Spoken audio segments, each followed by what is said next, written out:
ভোলায় তীব্র তাপদাহে বিপর্যস্ত জনজীবন। বিস্তারিত জানাতে ভোলা থেকে সরাসরি যুক্ত হচ্ছেন সহকর্মী ছোটন সাহা। ছোটন, তীব্র গরমে জনসাধারণ কি ধরনের সমস্যার সম্মুখীন হচ্ছেন জানাবেন। ধন্যবাদ ন্যান্সি।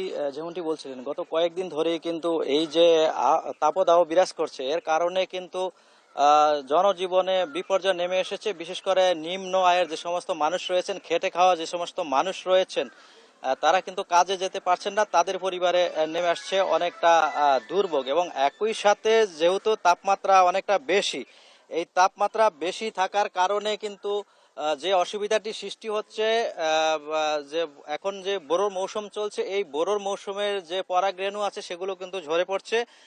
কৃষি বিভাগ থেকে যেমনটি বলা হয়েছে, তারা বলছিল যে এখন যে ক্ষেতের যে অবস্থা, 30 ভাগ ফসলের কিন্তু যে পরাগরেণু এসেছে এবং এই তাপমাত্রার কারণে সেটি ঝরে পড়ার আশঙ্কা করছেন।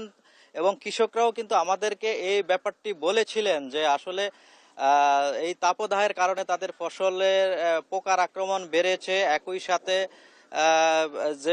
যে অসুবিধাটি সৃষ্টি হচ্ছে, গাছ কিন্তু ঝলসে যাচ্ছে এবং তারা আশা করছে যে ফলন কিন্তু এবার চিটা হয়ে যাবে, এমনটি কিন্তু তারা বলছিল। তো একই সাথে আমরা আরো যে বিষয়গুলা লক্ষ্য করছি যে প্রচন্ড তাপদাহের কারণে মানুষের কিন্তু একটা বিপর্যয় নেমে এসেছে। একই সাথে এই অবস্থায় কিন্তু আরো যে অসুবিধা সেটি হচ্ছে ভোলায় যে বিদ্যুৎ সমস্যাও রয়েছে। একদিকে যেখানে প্রচন্ড তাপদাহ, সেদিকে আবার একই সাথে বিদ্যুতের যে ভয়াবহ লোডশেডিং, এই দুটি কারণে মানুষ আরো বেশি অতিষ্ঠ হয়ে পড়েছে। এবং আবহাওয়া অধিদপ্তরের থেকে বলছিল যে আজকে সকাল 11টায় কিন্তু যে তাপমাত্রা ছিল 35.8 ডিগ্রি সেলসিয়াস, যেটি গতকালকে ছিল কিন্তু 37.2 ডিগ্রি সেলসিয়াস। এবং আজকে বিকাল নাগাদ, অর্থাৎ বিকাল 3টায় যে তাদের যে তাপমাত্রা পরিমাপ করা হবে সেটি আরো অনেকাংশে বেড়ে যাওয়ার সম্ভাবনা রয়েছে। তবে একই সাথে একটি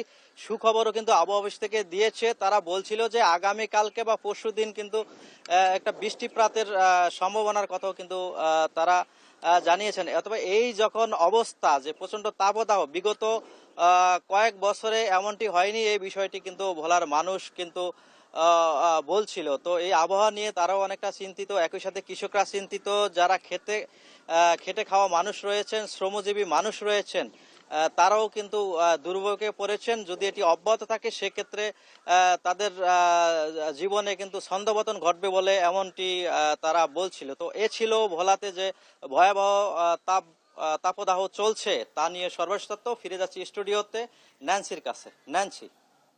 ছোটন, আপনাকে ধন্যবাদ। দর্শক, ভোলা থেকে আমাদের সঙ্গে যুক্ত ছিলেন সহকর্মী ছোটন সাহা।